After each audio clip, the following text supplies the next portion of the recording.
ሁላችንም በጌታ በኢየሱስ ክርስቶስ ስም ሰላም ላለው ሁሉ መልካም ነው። የእግዚአብሔር ስም የተባረከ ይሁን አሜን። እግዚአብሔር ደግሞ እድል ሰጥቶን ይሄንን ቀን እንድናይ ስለፈቀደ ስለወደደ ወደዚህ ስፍራ እንድንመጣ እግሮቻችንን ስላፈጠነ ሁላችንም ደግሞ ጤነኞች ስለሆን የእግዚአብሔር ስም የተባረከ ይሁን። ወጥቶ መግባት ተኝቶ መነሳት ከሱ ስለሆነ ስለረዳን ስላገዘን የእግዚአብሔር ስም የተባረከ ይሁን አሜን።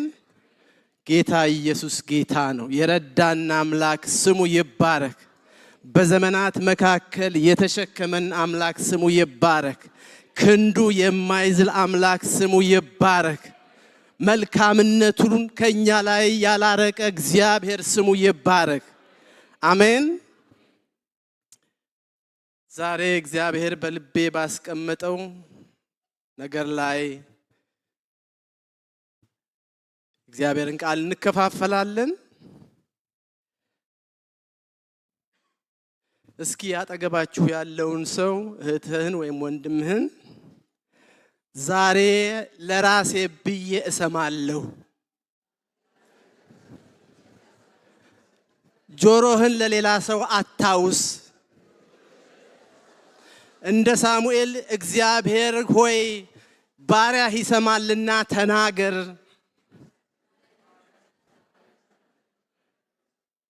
ሰርቪስ በሆቴል ውስጥ እንደሚያደርጉት ለአንዱ ለአንተ የመጣውን ቃል ለሌላው ሰርቭ አታድርግ በሉት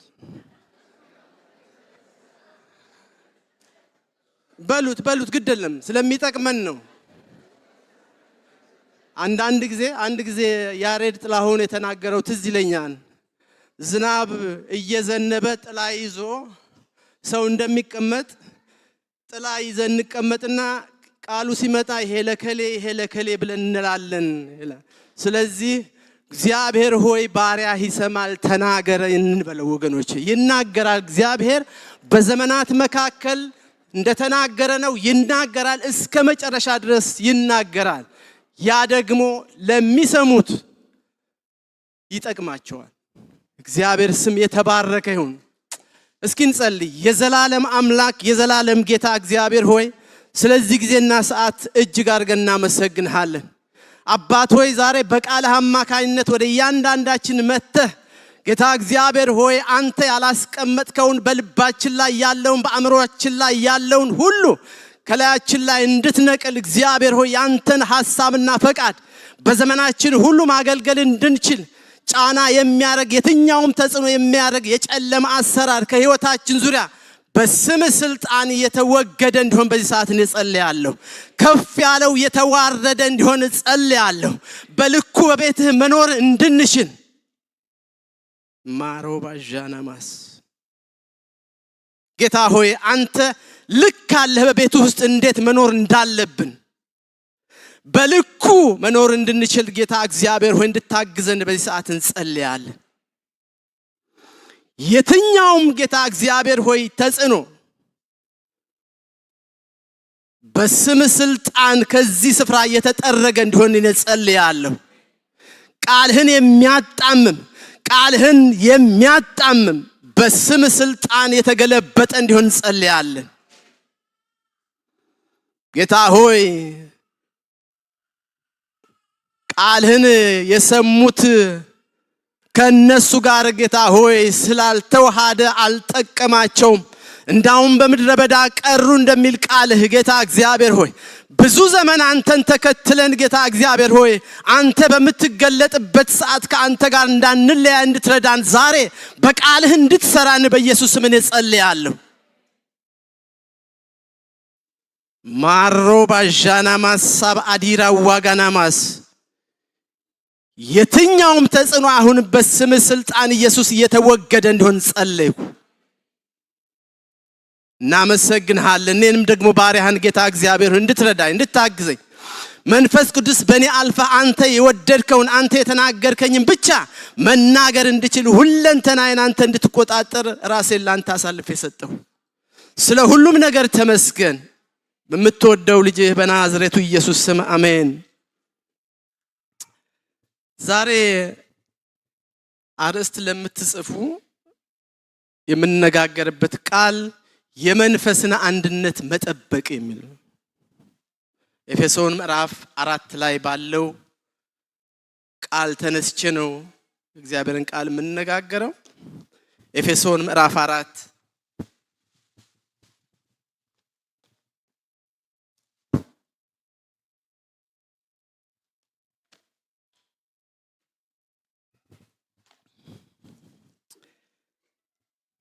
የመንፈስን አንድነት ወይም በሰላም ማሰሪያ የመንፈስን አንድነት መጠበቅ።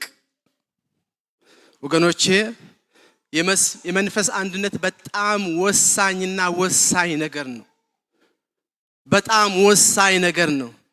በቤታችን ከሚስታችን ጋር ከልጆቻችን ጋር በዚህ በቤተ ክርስቲያን ውስጥ ወይም ደግሞ ዩኒቨርሳል በቤተ ክርስቲያን ውስጥ በጣም ወሳኝ የሆነ ነገር የመንፈስ አንድነት። የመንፈስ አንድነት ከሌለ በስተቀር የእግዚአብሔርን ሥራ መስራት አንችልም። እኔና ናኒ ተስማምተን ካልጸለይ ተስማምተን የእግዚአብሔርን ቃል አንድ ላይ ካልተከፋፈል ሁለት ወይም ከዛም በላይ ሆናችሁ በአንድ ልብ ሆናችሁ ብትጸልዩ በፊቴ ብትቀርቡ እኔ ጸሎትን ሰማለሁ ያለው ጌታ የሚሰማንም እንኳን በአንድ ልብ በመስማማት በምንሆንበት ሰዓት ነው። የእግዚአብሔር ቃል እንደዚህ ይላል በኤፌሶን ምዕራፍ 4 ከ1 እስከ 6 ባለው ሐሳብ ላይ ነው ዛሬ ለመነጋገር የምንፈልገው። እንደዚህ ይላል። እንግዲህ ብሎ ነው የሚጀምረው። እንግዲህ በጌታ እስር የሆንኩ እኔ በተጠራችሁበት መጠራታችሁ እንደሚገባ ትመላለሱ ዘንድ እለምናችኋለሁ። በትህትና ሁሉና በየዋህነት በትዕግስትም እርስ በርሳችሁ በፍቅር ታገሱ። በሰላም ማሰሪያ የመንፈስን አንድነት ለመጠበቅ ምን ይላል? ትጉ። ትጋትን ይጠይቃል የመንፈስን አንድነት ለመጠበቅ። በዚህ አያቆምም። በመጠራታችሁ 7 ጊዜ አንድ የሚላቸው ነገሮች አሉ። በመጠራታችሁ በአንድ ተስፋ እንደተጠራችሁ አንድ አካልና አንድ መንፈስ አለ። አንድ ጌታ፣ አንድ ሃይማኖት፣ አንዲት ጥምቀት፣ ከሁሉ በላይ የሚሆን በሁሉ የሚሰራ በሁሉ የሚኖር አንድ አምላክ የሁሉ አባት አለ። ነገር ግን እንደ ክርስቶስ ስጦታ መጠን ለእያንዳንዳችን ጸጋን ተሰጠን ብሎ ይላል። እንግዲህ በጌታ እስር የሆንኩ ሐዋርያው ጳውሎስ ራሱ ለጌታ ሁለንተናውን አሳልፎ እንደሰጠ ከሱ ውጪ ምንም ነገር በሕይወቱ ማድረግ እንደማይችል እንደ ባሪያ ለጌታ ኢየሱስ ራሱን እንደሰጠ ይናገራል። እና ከዛ በፊት ያለው ከምዕራፍ 1 እስከ ምዕራፍ 3 እግዚአብሔር በክርስቶስ ኢየሱስ ለኛ ያደረገው ነገር ከተናገረ በኋላ ነው። እግዚአብሔር ለኛ ያደረገው ነገር አለ፣ አሁን ደግሞ እኛ የምናደርገው ነገር አለ። እግዚአብሔር ሰርታችሁ ኑ አላለንም፣ ስራችንን ጨርሶ ነው ያመጣን ወደሱ። ስራዎችንን ሁሉ ጨርሶ በክርስቶስ በቀራንዮ መስቀል ላይ ካመጣን በኋላ ግን እንዴት በቤቱ መመላለስ እንዳለበትና ለሱ ሐሳብና ፈቃድ መኖር እንዳለብን ነው የሚናገረው። መጀመሪያ ምዕራፍ 1 ላይ እንደምናውቀው ምዕራፍ 1 ምዕራፍ 3 ላይ እግዚአብሔር በሰማያዊ በረከት ሁሉ እንደባረከን ይናገራል። ወገኖቼ የእግዚአብሔር አጀንዳ ሰማያዊ አጀንዳ እንጂ ምድራዊ አጀንዳ አይደለም። በሰማያዊ መንፈሳዊ በረከት ሁሉ የባረከን አባታችን ይባረክ ብሎ ይናገርና ምዕራፍ 4 ላይ ደግሞ እንዴት እንደተጠራን ይናገራል። ዓለም ከመፈጠሩ በፊት በነበረው ዕቅዱ በፊቱ ቅዱሳንና ነውር የሌለን በፍቅር እንኖር ዘንድ ጠራን ይላል። ከዛም አልፎ ደግሞ ባሮች የነበረው ለጠላት ታልፈን የተሰጠነውን እንዴት አድርጎ እንደዋጀን ይናገራል። ይሄ ሁሉ ደግሞ የሚሆነው ለምን እንደሆነ ፍጥረትን ሁሉ በክርስቶስ ኢየሱስ ለመጠቅለል እንደሆነ የመጨረሻ ሐሳቡ ይናገራል። በዛም አያበቃም። ከዛ በኋላ የተፈጠረው ምዕራፍ 2 ላይ ስንመለከት የዚህ ዓለም የጨለማ ገዥ እንደፈለገ ሲጫወትብን እንደነበርና ሙታን እንደነበርን ከዛ እንዴት አርጎ እግዚአብሔር በምሕረቱ ባለጸጋ ስለሆነ እንዴት እንደታደገን እንዴት ነፃ እንዳወጣን እንዴት እንዳዳነን በቀራንዮ መስቀል ላይ ይናገራል። እዛው ምዕራፍ 2 ላይ ደግሞ በዚህ ምድርም በሰማያዊም በሁለቱም ተስፋ ባልነበረም ሰዓት ተመረጥን የሚሉት ሲገፉን በእግዚአብሔርም ደግሞ ተገፍተን እንደነበርን ያንን ደግሞ የጥል ግርግዳ ጌታ ኢየሱስ በቀራንዮ መስቀል ላይ እንዳፈረሰው መጋደጃውን እንደቀደደውና ሁለቱን አንድ እንዳደረጋቸው ይናገራል። ሁለቱን ባላገሮች የአንድ ሀገር ሰዎች የአንድ አባት ልጆች እንደሆኑ ይናገራል። ከዛ በኋላ ነው ምዕራፍ 4 ላይ ሲደርስ እንግዲህ ይህ ሁሉ ከሆነላችሁ ምን ማድረግ አለባችሁ ብሎ ነው የሚናገረው። ወገኖች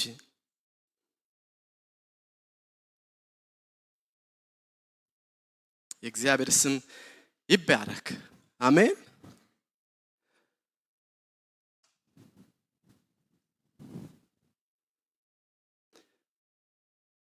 አሁን የተናገርኩትን ኮምፓክት ባለመልኩ እንትን ያልኩትን እንግራችሁ። መጀመሪያ ከሁሉ አስቀድሞ እግዚአብሔር በጸጋው እያንዳንዳችን ከራሱ ጋር በልጁ አስታርቆናል፣ በሰማያዊ ስፍራ አስቀምጦናል አይደለም? ይሄን ተናግረናል። እኛ ያዳነው እርስ በርሳችን አንድ እንሆን በክርስቶስ ሞት በመካከላችን የነበረውን የጥል ግርግዳ በማፍረስ አንድ አድርጎናል። የሰራው ስራ ነው። ሶስተኛው እግዚአብሔር የታረቁትን አማኞች አንድ አካል በሆነች በቤተ ክርስቲያን አንድ በማድረግ አስደናቂ ስራ ሰርቷል። ወገኖች እንግዲህ ይህንን ስታነቡ ይላል ሐዋርያው ጳውሎስ የክርስቶስን ምስጢር እንዴት እንደማስተውል ኤፌሶን ምዕራፍ 3 ከ4 እስከ 6 ያለውን ሐሳብ ነው የምነግራችሁ። ምን አለ? እግዚአብሔር የታረቁትን አማኞች አንድ አካል በሆነች በቤተ ክርስቲያን አንድ በማድረግ አስደናቂ ስራ ሰርቷል። እንግዲህ ይሄንን ስታነቡ ሐዋርያው ጳውሎስ የሚናገረው ነው የክርስቶስን ምስጢር እንዴት እንደማስተውል ለመረዳት ትችላላችሁ። ይህም ምስጢር በመንፈስ አሁን ለቅዱሳን ሐዋርያትና ነቢያት የተገለጠውን ያህል ባለፉት ዘመናት ለነበሩ ሰዎች አልተገለጠም ነበር። ይህም ምስጢር ይላል አሕዛብ በወንጌል አማካኝነት ከእስራኤል ጋር አብረው ወራሾች አብረው እንዲወርሱ አብረው የአንዱ አካል ብልቶች እንዲሆኑ በክርስቶስ ኢየሱስ በሆነ ተስፋ አብረው ተካፋይ መሆናቸው ነው ይላል። ወገኖቼ እንግዲህ ይህን ሁሉ እግዚአብሔር በክርስቶስ ኢየሱስ የሰራልን ስራ ሲሆን ይሄም ደግሞ እግዚአብሔር አስቀድሞ ያሰበውን ሐሳብ በእኛ ለመፈጸም ስለፈለገ ነው እንጂ ድነን ብቻ እንድንቀር አይደለም። እግዚአብሔር ይሄን ሁሉ ያደረገው ለሱ ክብርና ምስጋና እንድንሆንም ነው። የእግዚአብሔር ስም የተባረከ ይሁን። ለመሆኑ እግዚአብሔር ለምንድነው የጠራን? ዝም ብሎ አልጠራንም። የጠራበት ምክንያት አለው። እግዚአብሔር የጠራን ወገኖቼ አንደኛ በሁሉ ነገር እርሱን ደስ ለማሰኘት ነው። ለእርሱ እንድንኖር ነው። በመልካም ስራ ሁሉ ፍሬ እንድናፈራ ነው። መልካሙን ስራ ለመስራት በክርስቶስ ኢየሱስ ተፈጠራችሁ አይደል የሚለው ኤፌሶን መጽሐፍ ላይ። ስለዚህ እግዚአብሔር የጠራን እሱን ደስ እንድናሰኘውና በክርስቶስ በእኛ ውስጥ የሰራውን መልካም ስራ እንድናስቀጥል ነው። በዛ ምክንያት እሱ ደግሞ እንዲከብር ነው ወገኖች።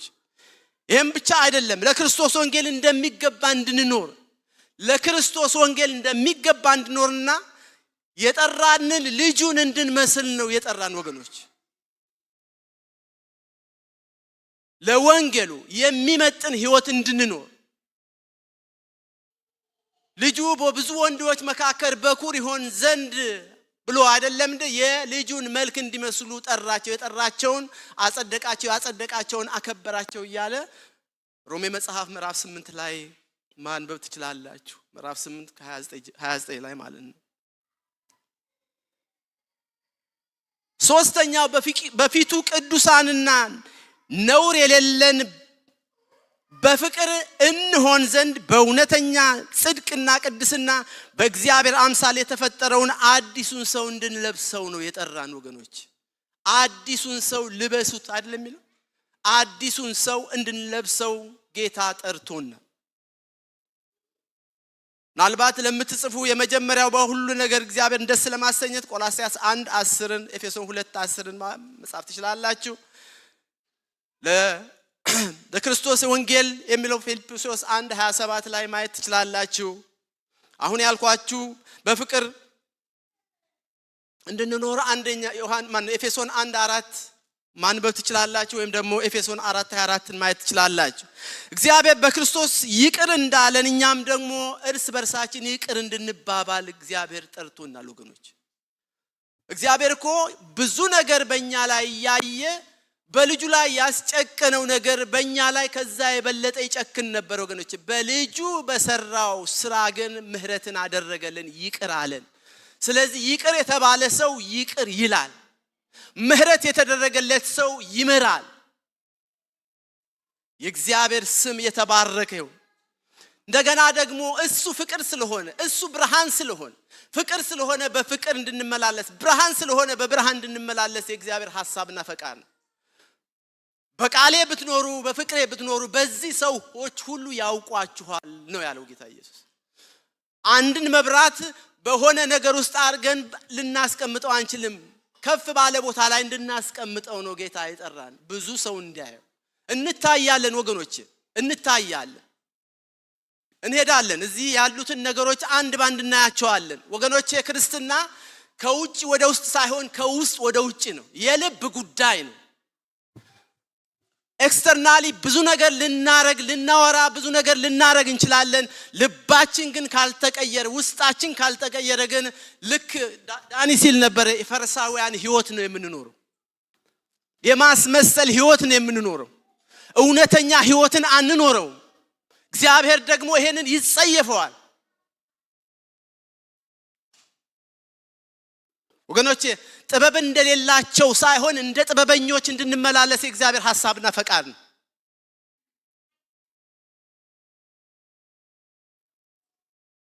ወደ መንግስቱና ወደ ክብሩ ለጠራን ለእግዚአብሔር እንደሚገባ እንድንኖር የእግዚአብሔር ሐሳብና ፈቃድ ነው ወገኖች። አንደኛ ተሰሎንቄ 2:12ን ማንበብ ትችላላችሁ ወገኖቼ።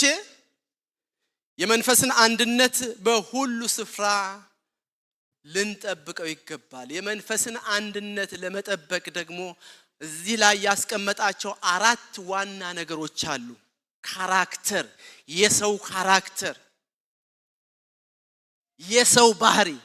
እነዚህ ባህሪዎቻችን ካልተሰሩ በስተቀር ወገኖቼ የመንፈስ አንድነት በሰላም ማሰሪያ የመንፈስን አንድነት መጠበቅ አንችል። እነዚህ ደግሞ 4ቱም የተጠቀሱት ነገሮች ከውስጥ ወደ ውጪ። ጌታ ኢየሱስ ምን አለ? እኔ በልቤም የዋህና ትሁት ነኝ። በምንድን ነው ያለው? በልቤም ያለውን ቃል ዝም ብሎ ቃላት ለማሳመር አይደለም የሚያስገባው። በልቤ በውስጠኛው ማንነቴ የዋህና ትሁት ነኝ። እናንተም ደግሞ እንደዛ እንድትሆኑ ነው የምፈልገው ብሎ ነው የተናገረው ወገኖቼ። አንድነት ብሎ የተጠቀመበት ቃል የግሪክ ቃል ነው። ይሄ ግሪክ ዕብራይስጥ የሚለው አይመቸኝ ያው ግን እንደዛ ስለሚል ነውና ሄኖቴስ በግሪክ ይላል። በክርስቶስ አካል አባላት ማለትም በቤተ ክርስቲያን መካከል ብቻ ሊኖር የሚችለውን መስማማት ወይም አንድነት እንደሚያመለክተው። ይህ አንድነት አስቀድሞ በአማኙ ህይወት ውስጥ በመንፈስ ቅዱስ ስራ ነው የተከናወነው። ማንም አንድ አላደረገንም ወገኖች፣ መንፈስ ቅዱስ ነው እኛ እዚህ ቦታ ያለነው።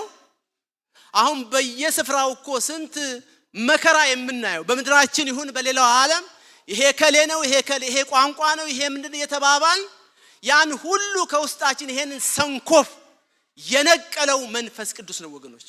እንደዚህ በአንድነት ሆነን ጌታ እንድናመልክ ያደረገን መንፈስ ቅዱስ በውስጣችን ስለገባ ከነገድ፣ ከቋንቋ፣ ከዘር፣ ከሃይማኖት ሁሉ ነፃ አደረገን። የእግዚአብሔር ስም የተባረከ ይሁን።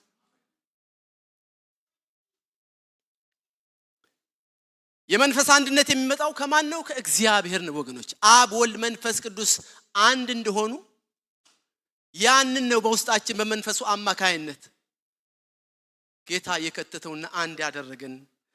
ነገር ግን በሰዎች ያልተለወጠ ባህሪ ሊፈርስ ይችላል።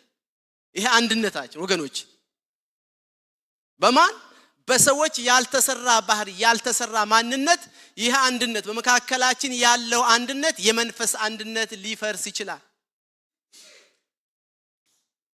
ስለዚህ ምን ማድረግ አለብን? መጠበቅና መጠበቅ አለበት ይሄ የመንፈስ አንድነት።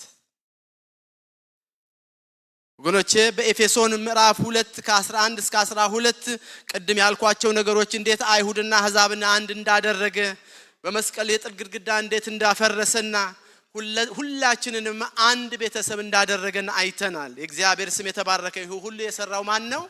እግዚአብሔር ነው በልጁ አማካይነት። የእግዚአብሔር ስም የተባረከ ይሁን። እንዴት እንድንኖር? በሰላም ማሰሪያ የመንፈስን አንድነት ጠብቀን እንድንኖር። እስኪ አንደኛ ቆሮንቶስ 12:13ን ኢዮብ ታነብልኛል። አንደኛ ቆሮንቶስ 12:13ን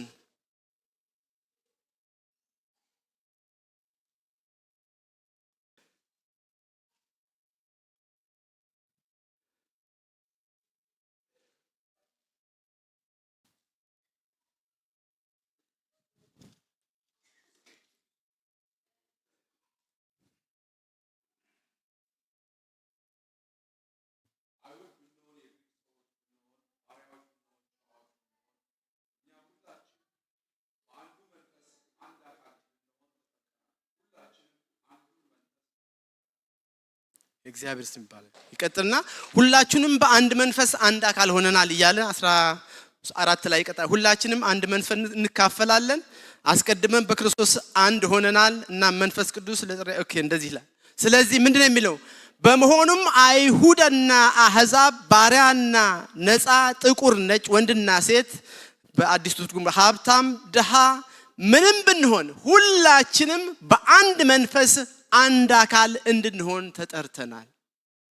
ሁላችንም አንድ መንፈስ እንካፈላለን። ሁላችንም በአንድ መንፈስ አንድ አካል ሆነናል ይላል። ማን የሰራው አንድነቱን? እግዚአብሔር ራሱ ነው በመንፈሱ ይሄንን አንድነት ያደረገ ወገኖች። ስለዚህ በኤፌሶን 4 ምዕራፍ 2 አሁን ያልናቸው እነዚህ ባህሪያት በአማኙ ሕይወት ውስጥ በቤተ ክርስቲያን ያለውን የመንፈስን አንድነት ለመጠበቅ ወሳኝ ሆኖ 4 ባህሪያት አቅርቧል ሐዋርያው ጳውሎስ። እነሱ ምንድና? ትህትና፣ ገርነት ወይም የዋህነት፣ ትዕግስት፣ እንደገና እርስ በርስ በፍቅር መታገስ። ሐዋርያው ጴጥሮስ በአንደኛ ጴጥሮስ 3 ከ8 እስከ 6 እንደዚህ ይላል። አነበዋለሁ። ሐዋርያው ጴጥሮስ ምዕራፍ አንደኛ ጴጥሮስ ምዕራፍ 3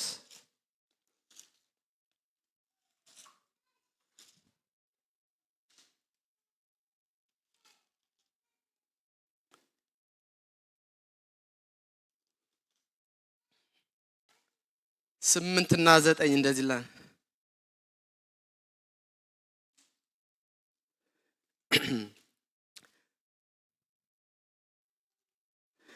በመጨረሻው ሁላችሁ በአንድ ልብ ሁኑ፣ የሌላው መከራ ለእናንተ እንደሚሆን አድርጉ፣ እንደ ወንድሞች ተዋደዱ፣ ሩሮችና ትሁናን ሁኑ፣ ክፉን በክፉ ፈንታ ወይም ስድብን በስድብ ፈንታ አትመልሱ፣ በዚህ ፈንታ ባርኩ እንጂ በረከትን ልትወርሱ ለዚህ ተጠርታችኋል።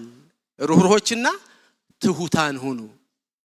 እዛው አንደኛ ጴጥሮስ ምዕራፍ 5 ላይ ደግሞ እግዚአብሔር ለትሁታን ጸጋን እንደሚሰጥና ትዕቢተኞችን ደግሞ እንደሚቃወም ይናገራል።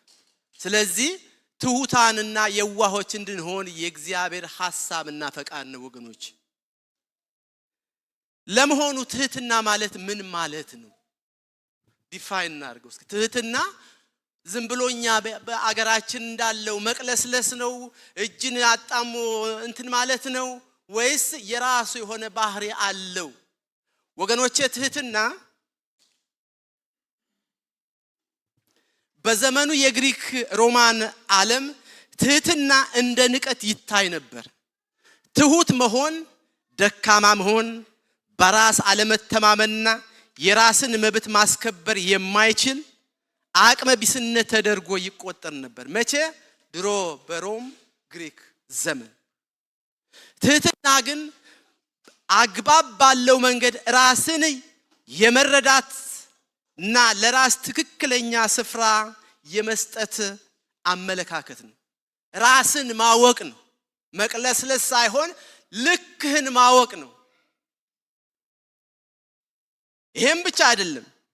ይህ አመለካከት በእውነተኛ ብርሃን ራስን መመርመር፣ የእግዚአብሔርን ጸጋና የወንድሞች እህቶች ድጋፍ የሚያስፈልገን በራሳችን ሙሉ ያልሆንን ደካሞች መሆናችንን የምናጤንበት የጠለቀ ዕውቀት ነው ወገኖች። ራሳችንን የምናውቅበት እንጂ መቅለስለስ አይደለም ትህትና። ትህትና ከዚህ ባለፈ ለራሳችን ሆነ በዙሪያችን ስላሉ ሰዎች ካለን ጤነኛ ግምትና አስተሳሰብ የሚልቅ የአእምሮ ፍሬ ነው። ሌሎችን ማገልገል ክርስቶስን ለመመሰል አንዱና ዋነኛው መንገድ ነው ወገኖች። This is the definition of ትህትና ወገኖች። ትህትና ይሄ ነው እንጂ መቅለስለስ አይደለም። ፊልጵስዩስ ምዕራፍ 2 ከ2 እስከ 8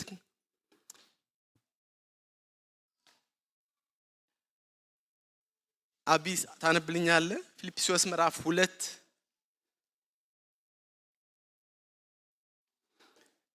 ከ1 ጀምረ እስከ 8 ያለውን አንብብልኝ።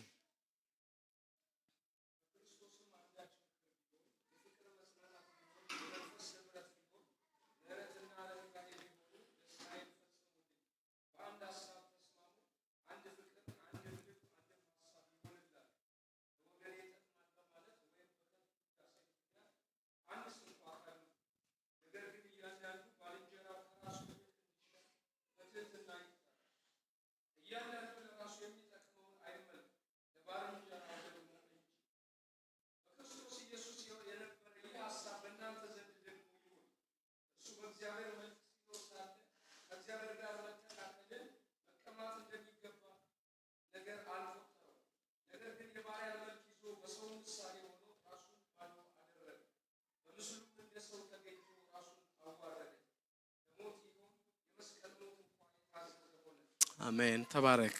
አያችሁ ይሄ ነው ከኛ የሚፈልገው ህይወት። በክርስቶስ ኢየሱስ የነበረ ሐሳብ በእናንተም ይሁን ብሎ ነው የሚደመደመው። ያ በክርስቶስ የነበረው ሐሳብ ምንድነው ወገኖቼ? መምህር ሆኜ ጌታ ሆኜ ብሎ የሰው እግር ሲያጥብ ነው የምናየው። ዝቅ ሲል ነው ያየነው። ከሱ የተማርነው ነገር ትህትና የዋህነትና ርህራሄን ነው ወገኖች። ምን ይላል እዚህ ላይ? በአንድ ሐሳብ ተስማሙ ወገኖቼ። በእውኑ አሞጽ ላይ መሰለኝ በእውኑ ሁለት ሰዎች ሳይስማሙ በአንድ ላይ መሄድ ይችላሉ ወይ? አብረን ካልተስማማን አንድ ላይ መሄድ አንችልም ወገኖቼ። ሁለት ሰው ካልተስማማ በስተቀር አንዱ በዚህኛው ነው መንገድ ሲል ሌላው በዚህኛው መንገድ ሲል ሊጠፋፋም ይችላል። ስለዚህ ሁለት ሰው ሳይስማማ መሄድ እንደማይቻል ሁሉ ምን አለ እዚህ ላይ? በአንድ ሐሳብ ተስማሙ። አንድ ፍቅር፣ አንድ ልብ፣ አንድ ሐሳብ ይሁንላችሁ። አይገርምም? ሰው እኮ አንድ ልብ፣ እኛ እኮ የተለያየን ነን። አዎ የተለያየን ነን፣ ነገር ግን አንድ ነን። በተለያየ ልናስብ እንችላለን፣ ግን መንገዳችንና የእግዚአብሔር ሐሳብ አንድና አንድ ብቻ ነው ወገኖች። ቅድም እንዳለው ባሪያ፣ ጥቁር፣ ነጭ ብሎ ጨዋ እያለ ከደረደረ በኋላ ሁሉ በክርስቶስ አንድ ናቸው እንዳለ የተለያየ ሐሳብ ልናስብ እንችላለን፣ ግን አንድነት አለ። መንገዱ አንድ ነው። ምን አለ? በአንድ ሐሳብ ተስማሙ፣ አንድ ፍቅር፣ አንድ ልብ፣ አንድም ሐሳብ ይሁንላችሁ፣ ለወገኔ ይጠቅማል በማለት አድሎ ማለት ነው። ለወገኔ ይጠቅማል በማለት አንዳች ነገር አታድርጉ። ሁሉንም በእኩል ማየት። እኔ ባህሪየም በማይበት ንጉስን እንደዛው ነው ማየው፣ ኢዮቤን እንደዛው ነው ማየው፣ ማርቲን እንደዛ ነው ማየው፣ ወይም ዴቭን እንደዛ ነው ማየው። እንደዛ እንድንታይ ነው የእግዚአብሔር ሐሳብና ፈቃድ። አንዱን ከፍ አንዱን ዝቅ እንድናረግ አንዱን የሆነ ወይም በትምርቱ ወይም ደግሞ በአመጣሉ በዘሩ በመናመን ከፍና ዝቅ እንድናረግ አልተጠራንም ወገን። ይሄ እኛን አይመጥነንም። የገባንበት መንግስት ዘላለማዊ ሆነ በምግብና በመጠጥ ያልሆነ ሰላምና ደስታ ጽድቅ የበዛበት መንግስት ነው ውስጥ የገባነው ወገኖች። ይሄ መንግስት በእያንዳንዳችን ህይወት እግዚአብሔር እስከ መጨረሻው ድረስ ልጁ መጥቶ ከሱ ጋር እስከምንገናኝ ድረስ ሊሰራ ይፈልጋል ወገኖች። የልቡ ሐሳብ የእግዚአብሔር ጭንቀቱ ይሄ ብቻ ነው።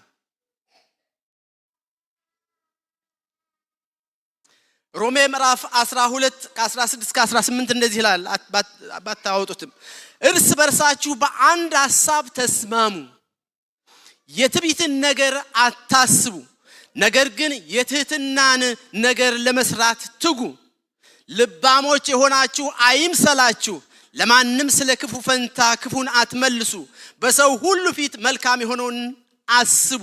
ቢቻላችሁስ በእናንተ በኩል ከሰው ሁሉ ጋር በሰላም ኑሩ። አይደለም የጌታ ኢየሱስ ደም የፈሰሰለት ወንድምህና እህትህን ልትጠላ ይቅርና ወገኖቼ እግዚአብሔር የጠራን ቢቻለን ከሰው ሁሉ ጋር በሰላም እንድንኖር ነው።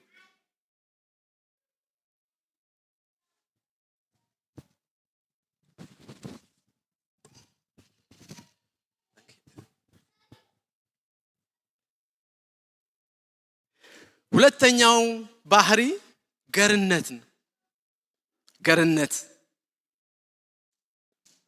ገርነት ወይም የዋህነት ማለት ገርነት ራስን ከመግዛት ጋር በቅርበት የተያያዘና የመንፈስ ቅዱስ ፍሬም ነው አይደለም? ገላትያ 5:23 ላይ ያለ ስም ኢየሱስ ራሱን ምን ብሏል? የዋህ በልቤም ትሁት በማለት ገልጿል። ማቴዎስ 11:29 ላይ ማየት ይችላል። ይህም ባህሪ ከግል ስም እና ዝና ይልቅ የጋራ ጥቅምን በማስቀደም የራስን መብት በፈቃደኝነት የመተው ተግባር ነው።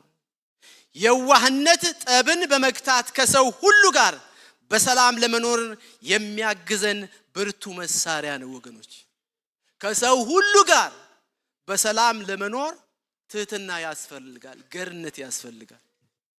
ከዛ ውጪ ከሰው ጋር መኖር አንችልም። አይደለም ከሰው ጋር ከልጆቻችን ጋር ከባላችን ከሚስታችን ጋር እንኳን አብሮ መኖር አንችልም ወገኖች። ስለዚህ እግዚአብሔር ዛሬ ለዚህ ነው ለራሳችን ብለን እንስማ። እኔ ለራሴ በዚህ ሰዓት ለራሴ እየሰማሁ ነው።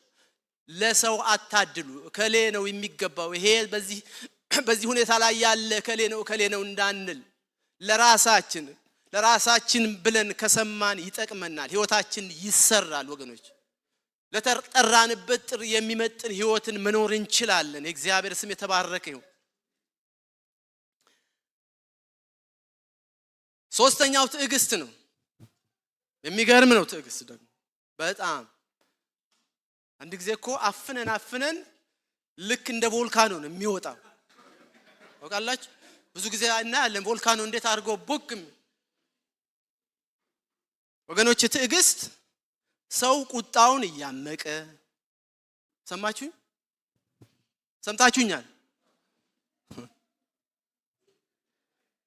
ሰው ቁጣውን እያመቀ ንዴቱን እየገታ ሐዘኑን እያጠራቀመ የተበደለውን እየቆጠረ የሚበቀልበትን ቀን እየጠበቀ ሊታገስ ይችላል። ሰማችሁ? ሰው ቁጣውን እያመቀ ንዴቱን እየገታ የተበደለውን እየቆጠረ የሚበቀልበትን ቀን እየጠበቀ ሊታገስ ይችላል። ይህ ግን ትዕግስት ሳይሆን የበቀል ፈንጂ ለማፈንዳት መዘጋጀት ነው። አንድ ቀን ይፈነዳል እንደ ቮልካኖ ወገኖች። ይሄ ትዕግስት አይደለም። ይሄ አንድ ቀን የፈነዳ እንደሆነ አይደለም ቤታችን አካባቢያችን ሁሉ ሊያፈርስ የሚችል ነገር ነው ወገኖቼ። ትዕግስት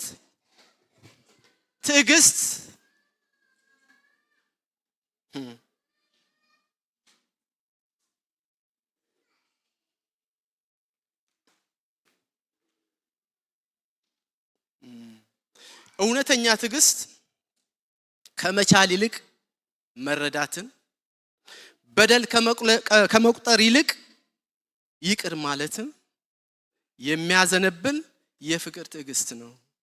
ትዕግስት የእግዚአብሔር ባህሪ ነው ወገኖች፣ የጌታ ኢየሱስ ባህሪ ነው።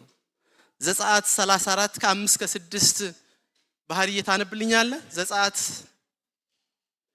34 ከ5 እስከ 6 እግዚአብሔር ለሙሴ ራሱን የገለጠበት አገላለጥ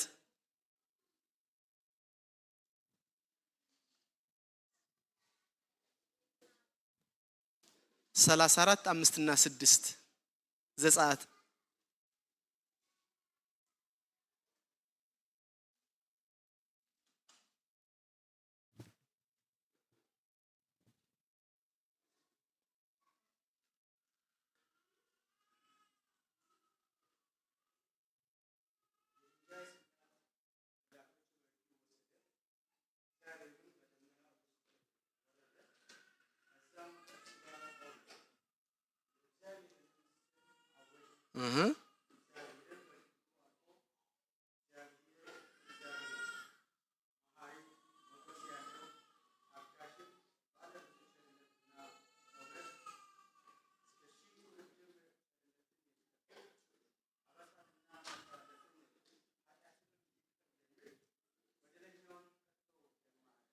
አምስትና 6 ነው ያልኩት። ምን አለ? እግዚአብሔር ሩህሩህና ቸር ታጋሽ እግዚአብሔር ባህሪ ነው ወገኖች። መታገስ የኔና ያናንተ ባህሪ በክርስቶስ ኢየሱስ በእግዚአብሔር ውስጣችን የገባ ባህሪ ነው። እግዚአብሔር ራሱን ሲያውጅ እግዚአብሔር ቸር መሐሪ ታጋሽ ብሎ ራሱን ነው ያስተዋወቀ ለሙሴ። ስለዚህ ወገኖቼ ትዕግስተኛ እንድንሆን እግዚአብሔር ይፈልጋል። ታጋሾች እንድንሆን ትዕግስትን ልክ አሁን ፈንጂ ለማፈንዳት መዘጋጀት ሳይሆን እውነተኛ የሆነ ትዕግስትን በእያንዳንዳችን እንዲገለጥ ጌታ ይፈልጋል። ፍቅር በፍቅር መታገስ ይላል አራተኛው ባህሪ። ይሄን እኔ ራሴ አነባዋለሁ። አንደኛ ቆሮንቶስ ምዕራፍ 13 ከ4 እስከ 7 ያለውን ሐሳብ የፍቅር ወንጌሉ ማለት አንደኛ ቆሮንቶስ 13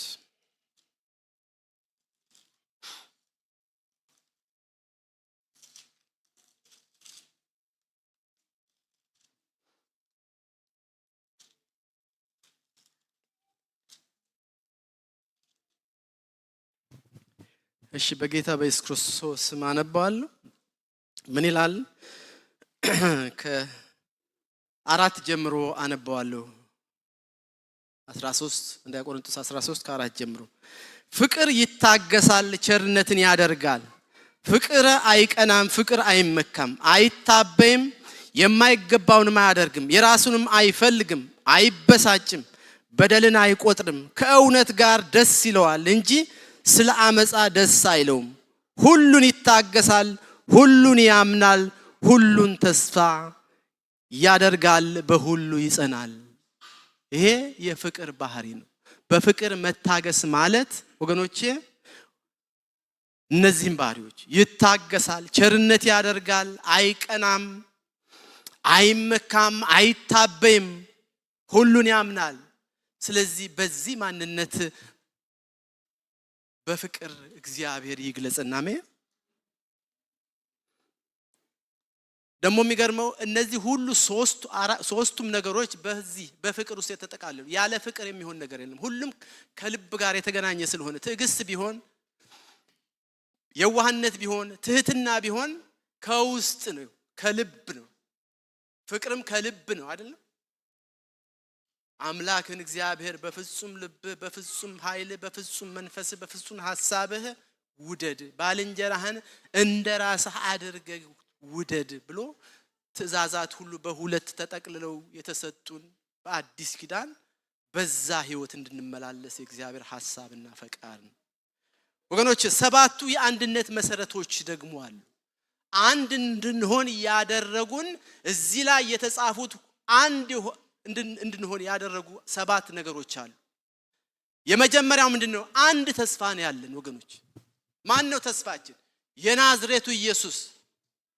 በሱ በኩል ያገኘነው ዘላለማዊ ሕይወት ከሱ ጋር ተስፋ የሰጠ የታመነ የሚመጣው ጌታ እሱን የመንፈስ ተስፋ በመንፈስ የምንጠብቀው ተስፋችን አንድና አንድ ብቻ ነው ወገኖች። ይህም ተስፋ በክርስቶስ ጌትነት በማመን በመንፈስ ቅዱስ በመጠመቅና አንድ አካል በመሆን በሁሉ ከሁሉ በላይ የሆነው በሁሉ የሚሰራውና በሁሉ የሚኖረውን አንድ አምላክ በማምለክ የሚመጣውን የክርስቶስ ታላቅ ክብር መገለጥ የመጠበቅ የዘላለም ሕይወት ተስፋ ነው ወገኖች። የተስፋው መንፈስ ቅዱስ የሁላችንም ተስፋ ነው። አንድ ተስፋ ነው ያለን ወገኖች። እዚህ የተለያየ ተስፋ ያለው ሰው የለም በዚህ ቤት ውስጥ። አንድ ብቻ የናዝሬቱ ኢየሱስ እንደዛ ብሎ ወደ ላይ በሚወጣበት ሰዓት እናንተ የገሊላ ሰዎች የናዝሬቱ ኢየሱስ እንዲህ ወደ ላይ ሲወጣ እንዳያችሁ እንደገና ደግሞ በክብር ይመጣል ብሎ እንዳሉ ተስፋችን ሕያው ነው። ይመጣል ጌታ ኢየሱስ። እግዚአብሔር ስም የተባረከ ይሁን። ስለዚህ ያለን ተስፋ አንድና አንድ ተስፋ ብቻ ነው ወገኖች። ሁለተኛው አንድ አካል ይለዋል። አንድ አካል የክርስቶስ አካል ክርስቶስ ራስ የሆነባት አካል ቤተክርስቲያን አካሏ እኛ ብልቶች ነን ወገኖች። በዚያ በአካል ውስጥ የተሰገሰግን የራሱ ህዝቦች ነን። ለራሴ የመረጥኩት ህዝቤ ብሎ እስራኤል እንደመረጠ በክርስቶስ ደግሞ እኛን መርጦ በአንድ አካል ውስጥ አስቀምጦናል ወገኖች።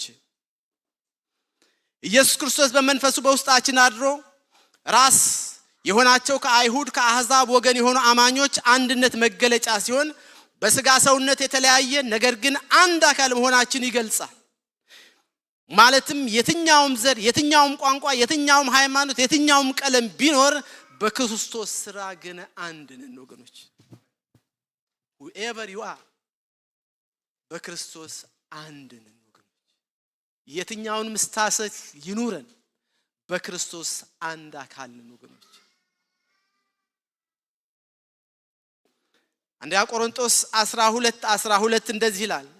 ጽፉት መጻፍ ትችላላችሁ። እኔ ጠቅለል አድርጌ ሐሳቡን ልናገር።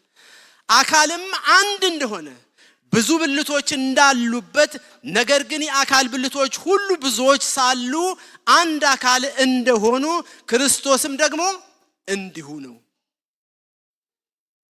አንድ አካል በክርስቶስ ውስጥ ያለን ሰዎች ነው። ሶስተኛው አንድ መንፈስ ይለዋል። አንድ መንፈስ የጠጣነው መንፈስ ሁሉም ከአንዱ መንፈስ ጠጥተው እዛ በቃ እግዚአብሔርን ሳያስደስቱ እዛው በምድረ በዳ እንደቀሩት አይደለንም እኛ ወገኖች። እንደዛም ደግሞ አንሆንም። ምን ይላል? የጠራን አብንና የተጠራንበትን ተስፋ የሚያሳውቀን ዘወትር ወደ አብ የምንገባበት በውስጥ ሰውነታችን የምንጠረክርበት በመጨረሻም በቤዛ ቀን በክብር የምንገለጥበት መንፈስ ቅዱስ ነው ወገኖች። ይሄ አንዱ መንፈስ። አንደኛ ቆሮንቶስ 12:13 እዛው ላይ ምን ይላል? አይሁድ ብንሆን የግሪክ ሰዎች ብንሆን ባሪያዎችም ብንሆን ጨዋዎችም ብንሆን እኛ ሁላችን በአንድ መንፈስ አንድ አካል እንደሆነና ተጠምቀናል፣ ሁላችንም አንዱን መንፈስ ጠጥተናል ይላል። አራተኛው አንዱ ጌታ የሁሉ ጌታ የሆነው ያዳነን ጌታ አንድ ነው ወገኖች። ክርስቶስ አንድ ነው። መንፈስ ቅዱስ አንድ ነው። ጥምቀት አንድ ነው። እግዚአብሔር አንድ ነው። ቤተክርስቲያን አንድ ናት። እምነት አንድ ነው ወገኖች።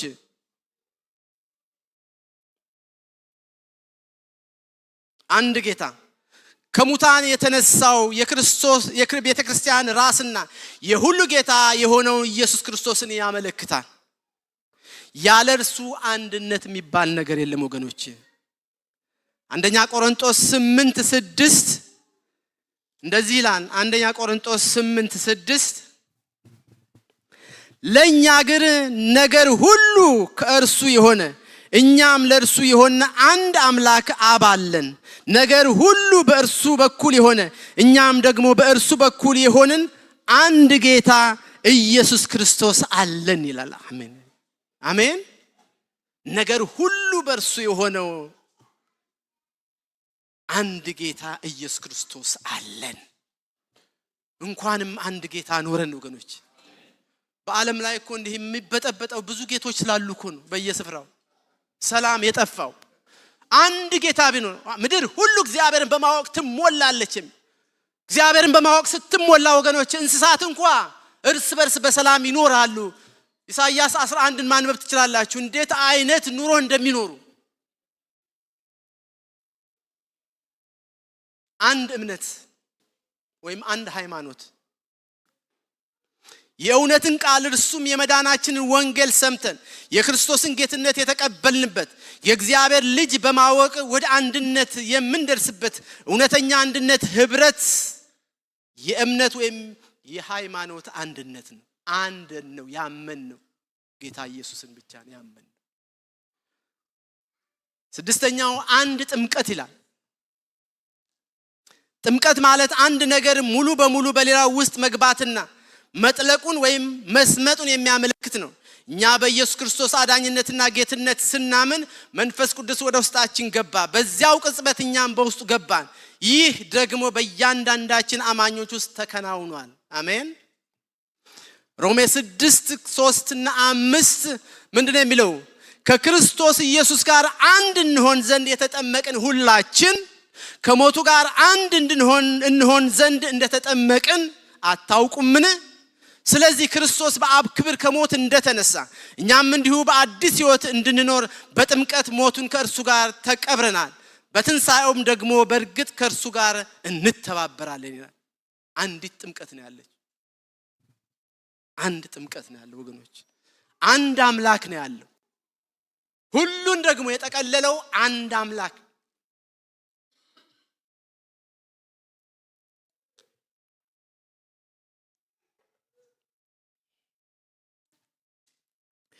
የአንድነታችን ምሰሶ የሆነው የእግዚአብሔር አብ ነው ወገኖች። ይሄ ሁሉን የጠቀለለው በአብ ዘላለማዊ ፈቃድ በኢየሱስ ክርስቶስ ሥራ በመንፈስ ቅዱስ ሕይወት ሰጭነት ከአይሁድና ከአሕዛብ ውህደት የተፈጠረውን አዲሱን ማህበረሰብ እንደ አንድ ቤተሰብ በመመልከት በሁሉም አማኞች ውስጥ የሚሰራ የሚኖር የሁሉ አምላክና አባት እንደሆነ በሰማይና በምድር ያለ ቤተሰብ ሁሉ በእርሱ ዙፋን ፊት እንዲንበረከክ ተጽፎልናል። አሜን። አንድ አምላክ ሃሌሉያ። አንድ አምላክ። እንኳን አንድ አምላክ ኖረን። የአሕዛብ አማልክት ብዙዎች ናቸው እኮ ያውም ደግሞ ማይሰሙ ማያዩ። ኤልያስ የተሳለቀባቸው ተኝቶ ይሆናል፣ እንቅልፍ ይዞት ይሆናል፣ ወይ መንገድ ሄዶ ይሆናል። እንሶ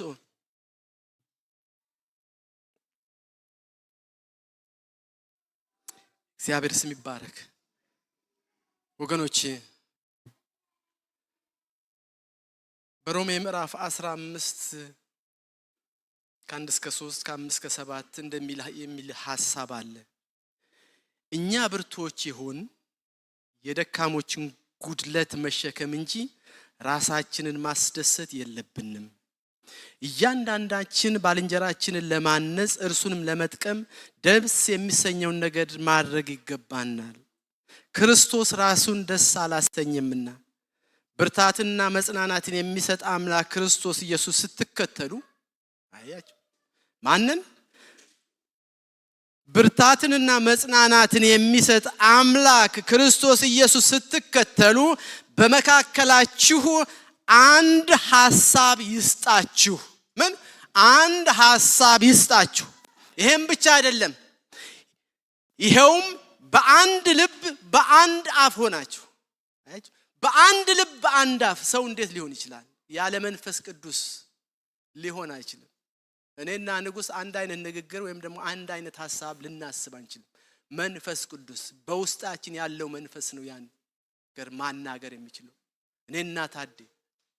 ስለዚህ ምን አለ? ኢየሱስ ክርስቶስን ስትከተሉ በመካከላችሁ አንድ ሐሳብ ይስጣችሁ ይሄውም በአንድ ልብና በአንድ አፍ ሆናችሁ የጌታችን የኢየሱስ ክርስቶስን አምላክና አባት ታከብሩ ዘንድ እንግዲህ ለእግዚአብሔር ምስጋና ይሆን ዘንድ ክርስቶስ እንደተቀበላችሁ እርስ በርሳችሁ ምን በሉ ተቀባበሉ እርስ በርሳችሁ ምክንያቱም በቤተ ክርስቲያን ውስጥ እግዚአብሔር የተለያዩ ጸጋዎችን ሰጥቷል በእኔ ውስጥ ያለው ጸጋ እናንተን ነው የሚጠቅመው በኢዮብ ውስጥ ያለው ጸጋ እኛን ነው የሚጠቅመው ስለዚህ እርስ በርሳችን ልንቀባበል ግድ ነው ያንዱ ይበልጣል ያንዱ ያንሳል የምንለው ነገር የለም በጌታ ቤት ውስጥ ወገኖች ሁሉም በተሰጠው ጸጋ ነው የሚያገለግለው ሲያገለግል ግን የሚቀበል ልብ ይኑረን ጌታ ኢየሱስም አጥብቆ የጸለየው ሊሄድ ባሰበበት ሰዓት ዮሐንስ ምዕራፍ 17 ላይ 9 11 22ን ስታነቡ አልፎ እንደዚህ ይላል እኔ ስለ እነዚህ እለምናለሁ ስለማን ስለኛ ስለ አንቺ ስለ እኔ ስለ እናንተ እኔ ስለ እነዚህ እለምናለሁ ስለ ዓለም አልለምንህም ስለ ሰጠኸኝ እንጂ ቅዱስ አባት ሆይ እነዚህን የሰጠኸኝን እንደኛ አንድ እንዲሆኑ በስምህ ጠብቃቸው እኛም አንድ እንደሆን አንድ ይሆኑ ዘንድ እኔም በእነርሱ አንተም በእኔ ስትሆን በአንድ ፍጹማን እንዲሆኑ የሰጠኸኝን ክብር ሰጥቻቸዋለሁ በጣም የሚገርም ቃል ነው ያለው እኔ ባንተ አንተም በእኔ እነሱም ደግሞ እርስ በርሳቸው እንደዛ ሲሆኑ በአንድ ምን ይሆናሉ ፍጹማን ይሆናሉ አያችሁ ፍጹምነት ወደዛ መግቢያው መንገድ አንድነት ነው የመንፈስ አንድነት ነው በሰላም ማሰሪያ የመንፈስን አንድነት ለመጠበቅ ትጋትን ይጠይቃል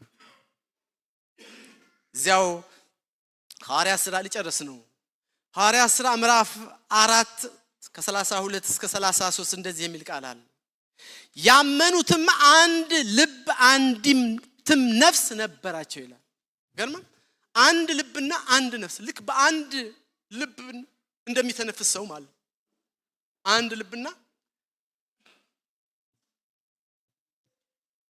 አንዲትም ነፍስ ነበሯቸው የጌታን የኢየሱስ ክርስቶስን ትንሣኤ በታላቅ ኃይል ይመሰክሩ ነበር በሁሉም ላይ ታላቅ ጸጋ ነበረባቸው ለምንድነው በሁሉም ላይ ታላቅ ጸጋ የነበረባቸው ወገኖቼ በአንድ ልብና በአንድ ሐሳብ ስለነበራቸው ወገኖቼ እንደዛ ብንሆን ብዙ ስራ በእኛ ህይወት ውስጥ ይሰራ ነበር በቤተክርስቲያናችን ውስጥ ብዙ ነገር ይሰራ ነበር ወገኖቼ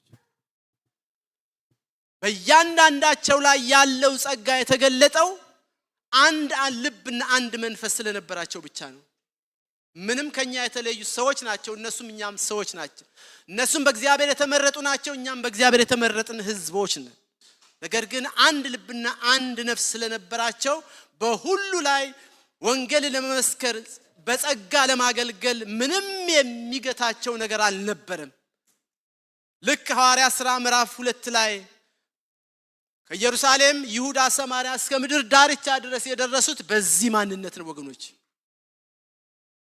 እግዚአብሔር ስም የተባረከ ይሁን ወገኖቼ በውስጣችን የገባው መንፈስ ቅዱስ ራሱን የሚያሳይ የማያሳይ አብና ወልድን የሚያከብር የህይወትን ሚና የሚጫወት ከወጣበት ሳይለይ የሚገባበት ውስጥ የሚያድር አንድ ሆኖ ሁሉን አንድ የሚያደርግ ድንቅ የሥላሴ አካል ነው አሜን ሃሌሉያ ሃሌሉያ እንዲህ አይነት መንፈስ ነው በውስጣችን የገባው ወገኖች ወደፊትም በሰማይና በምድር ነው የአብና የወልድ አንድነት ሚስጥር ደግሞ የአይሁድና የአሕዛብ አማኞች አንድነት ሚስጥር የቤተክርስቲያንና የክርስቶስና የቤተክርስቲያን አንድነት ሚስጥር ወደፊትም በሰማይና በምድር ያሉ ሁሉ በአንድ የመጠቅለል ሚስጥር የሚታየው መሪ ተዋናይ በሆነው በመንፈስ ቅዱስ አማካይነት ብቻ ነው ወገኖች ተዋናኙ ጌታ ኢየሱስ እኮ በምድር ላይ የነበረውን ስራውን ጨርሶ በሚሄድበት ሰዓት ብቻችሁን አልተዋችሁም ብሎ እውነተኛ የሆነውን መንፈስ ከአብ ከወልድ የሰማውን መጥቶ ለኛ የሚነግረን በየትኛውም ሁኔታ በመንሆንበት ሰዓት ድንገት በውስጣችን ገብቶ ካለንበት ቦታ የሚያወጣን ደግሞም ስራው ሁሉ አብና ወልድን ለማክበር እንደሆነ ይናገራል። እግዚአብሔር ስም እየተባረከ ይሁን። ሁለት ጥቅሶች አንብቤ ጨርሳለሁ። አንደኛ ቆሮንቶስ 1:10-12 ዴቪድ ታነብልኛለህ? አንደኛ ቆሮንቶስ 1:10-12 ከ10 እስከ 12 ማለት ነው።